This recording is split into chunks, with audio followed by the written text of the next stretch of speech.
Today on the TMZ Podcast. Hello and welcome to the TMZ Podcast. I'm Charlie Cotton and joining me today is Eric Colley. How are you, Eric? I'm good. How are you? I'm very good. Thank you very much. So we got some music stories today, so we had to get you in, our music expert. You know all things historical, current. What was the number one song on this day 30 years ago? What was 30 years ago? 1993? Would have been either Again by Janet Jackson or Hero by Mariah. No, Hero hit number one Christmas, so I think Again was still number one. Well, there you go, folks. Eric Colley. Or possibly Meatloaf. I'd do anything for love, but I won't do that. Might have been in its last week. It was Meatloaf last week. I'm like, it's Thanksgiving into December. I'm trying to remember what the chart date would have been. Oh, you could have got to remember. Meatloaf, Thanksgiving. It kind of goes together. Right. Okay, what do we got today? Kanye West is giving Chris Brown a bad name. Chris Brown's had to backtrack from hanging out with Kanye. Right. Just being in the same room with Kanye, everybody's like, you're anti-Semitic. Yeah, I know. There's a bit more to it than that, but... But giving Chris Brown a bad name? Right. It's just, what is going on? T.I. and his son King are beefing hard, and we'll talk to you about why and the reactions to it, because this is a really funny and disturbing viral video. Everybody's got opinions on this. Yes. But to begin with, Taylor Swift, she's done with this leg of her tour.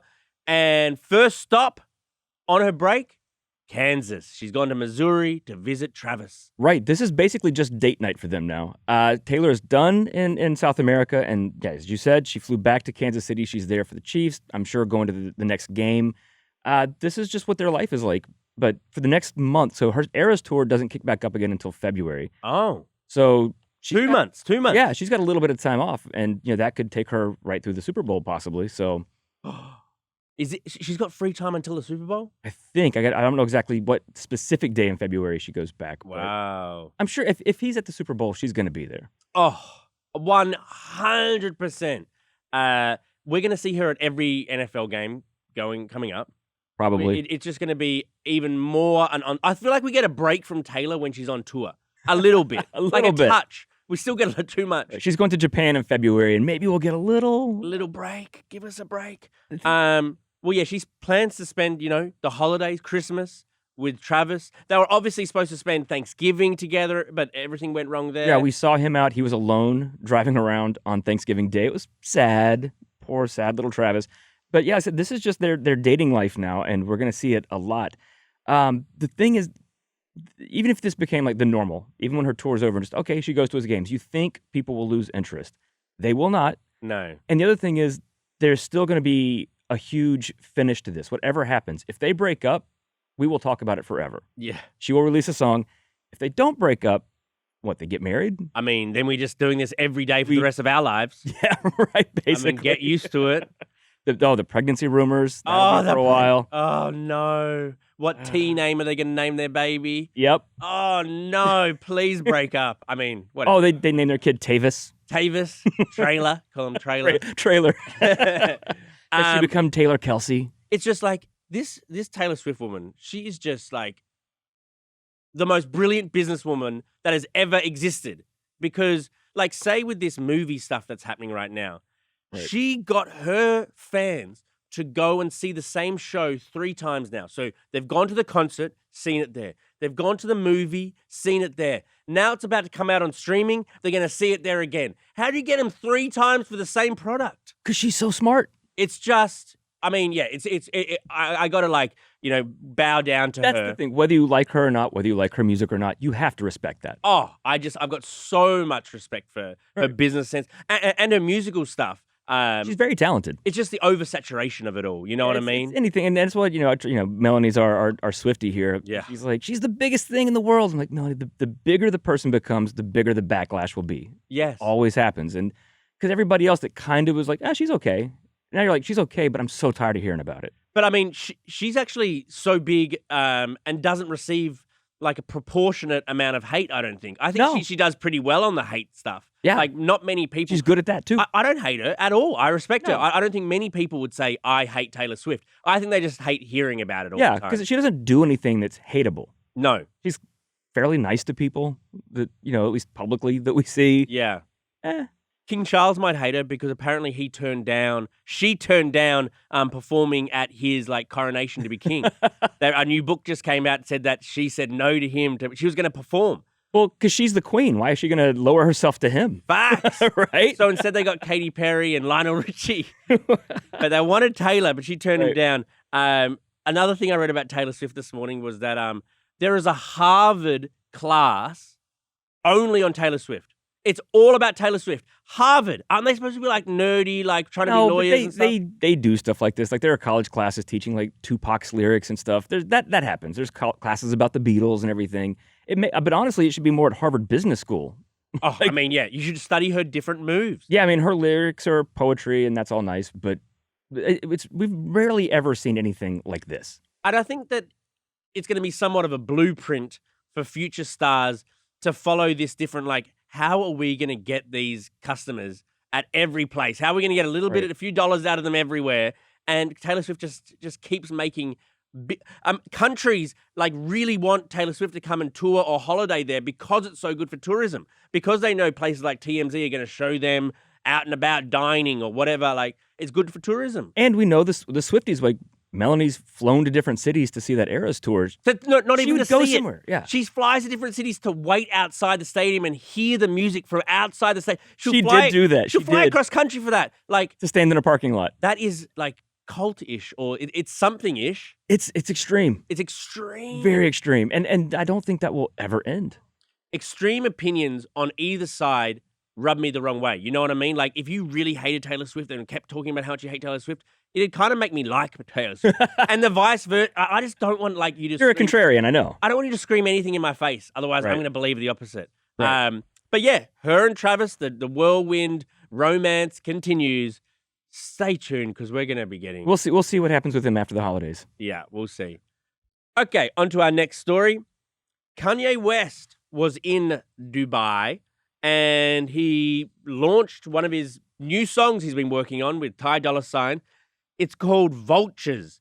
And man, it's got some dark lyrics. The darkest of which is, I fucked a Jewish bitch. He says... Yeah, how could I be anti-Semitic? This is he was listening to it in Dubai, and Chris Brown seemed to be into it. Yeah, Chris Brown. Let's have a bit of a listen to the track. You'll have to see the video of them dancing and laughing along to the music, but let's have a listen to it at the club. Anti-Semitic, I just a Jewish bitch, I just school this bitch, and we ran up like a live. Who them hoes is, man, they all fine. Anti-Semitic, I just Jewish bitch, I just school this bitch. So that is just, to unpack that, like Kanye West, who has said the most horrible anti-Semitic things, who's praised Hitler, who's been on various very right-wing anti-Semitic shows, he's got this song all about fucking a Jewish bitch, and him and Chris Brown are like in a suite in Dubai laughing and singing. Dancing to it. It's it's Kanye's song, but he's not the one catching flack for this, really. It's Chris Brown. To be seen with Kanye? Yeah. And so Chris Brown is coming out and he's saying, like, no, don't come for me. Don't call me anti-Semitic because he's just like, I was just there. I find it kind of odd. He goes, I'm a Pyru. I ain't Muslim or Jewish. So his defense is he can't be anti-Semitic because he's in a gang? Yeah, that doesn't make sense. Or maybe it just means I'm not siding Muslim or Jewish. I have no hatred for either one. Particularly, he says he's like trying to be, it's just I'm trying to be peaceful, but don't wake up the demon in me. Yeah, I think he said like, you know, also like that he's pro-life. But I don't think he knew what pro-life I don't meant. think he means that in an abortion sense. I think he just means he's like pro-living for everybody. Like. Yeah, it's an odd defense, but it's just crazy that we're in a world now where Chris Brown looks bad for being in a room with Kanye. Right. And dancing. Right. It's just, what is Kanye doing? But I mean, we haven't heard this whole song. What happens if it's got like a sick chorus and it's catchy? Are we all going to be singing, I don't think so. I don't think it's going to be Gold Digger, you know? No. Because we always said, like, with all the things Kanye did, we were like, if he comes out with hot music, people will forgive him. Yes. And I don't think that's true because he went pretty far. But if this is what he's coming out with, I don't think this is what's going to win the people back. I think that even if it's the hottest sounding track and melody or whatever, I'm still not going to be rapping anti-Semitic stuff. I don't think you'll get people to rap anti-Semitic. Is that what he's trying to do? Get us to Or does he think by sleeping with a Jewish woman that actually does make him anti-Semitic? Or doesn't make him anti-Semitic? Well, he's saying, how can I be because I did this? So yeah. that's like somebody saying, like, oh, I listen to Kanye West. How could I be racist, even if they're saying horrible racist things all the time? That doesn't make any sense. It doesn't make any sense whatsoever. There were plenty of slave owners who slept with their slaves. That doesn't make them not racist. Oh, you know? without a doubt. He know. wasn't with his wife this night, Bianca Sensori, when he was in Dubai.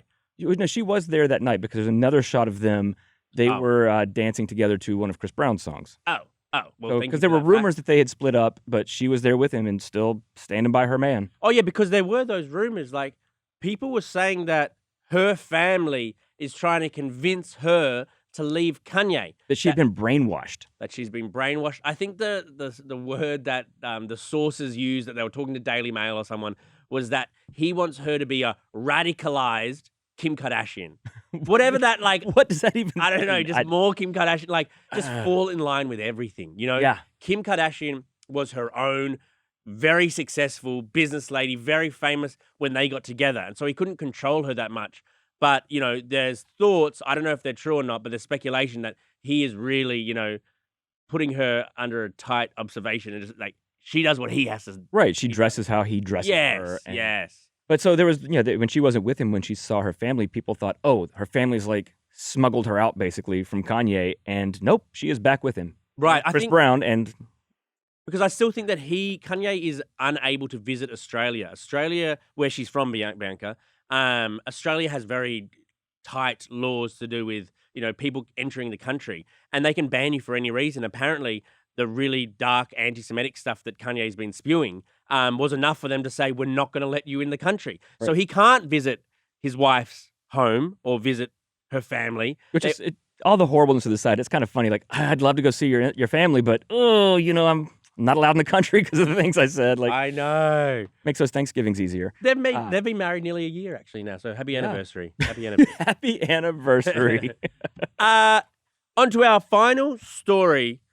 This story kind of blew up all weekend long, and it's still going on now.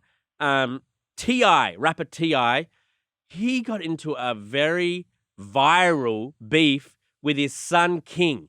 His son King and him and the rest of the family, Tiny was there, I'm not sure if the other kids were there, but they were at a suite at the Atlanta Falcons game on Sunday, and King, who's somewhat of a like social media type wannabe influencer. He does a lot of things, but he basically just like lives in his dad's shadow and tries to get clout. Right. Well, he tried again. He went live and started arguing with his dad, and things actually got kind of physical. Let's listen to some of that argument now. To make him look better, he said that he know not true. Silver spoon, I ain't never ate with that day a day in my life. Nigga, you did have a silver spoon. Yeah, he's resenting the idea that he grew up privileged. He's trying to he grew up privileged. He's trying to say, I grew up poor. I mean, it says like, you know, I never ate a day with a silver spoon. I don't know if he thinks literally a silver spoon, maybe. Right. Maybe he doesn't. They were gold where we live. Yeah, right. But King was born in 2004. T.I. was already T.I. by that point. And then when King was 4 is when Live Your Life and, you know, Whatever You Like, when those really, really huge T.I. songs came out. He's grown up always in that world. Yeah. And it seems like he resents it.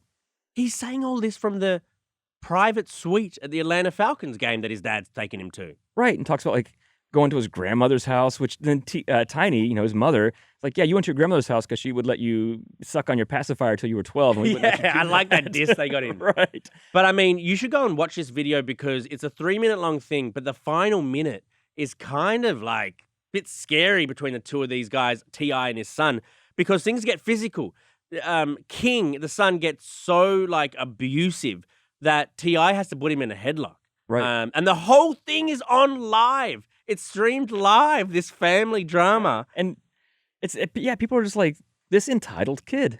Man, like we got D.L. Hughley at the airport and asked him about it. And no surprise, he sides with T.I., but he says King is actually insulting his parents by doing this. Right. And D.L. Hughley would know. He's known that family. He's been friends with T.I.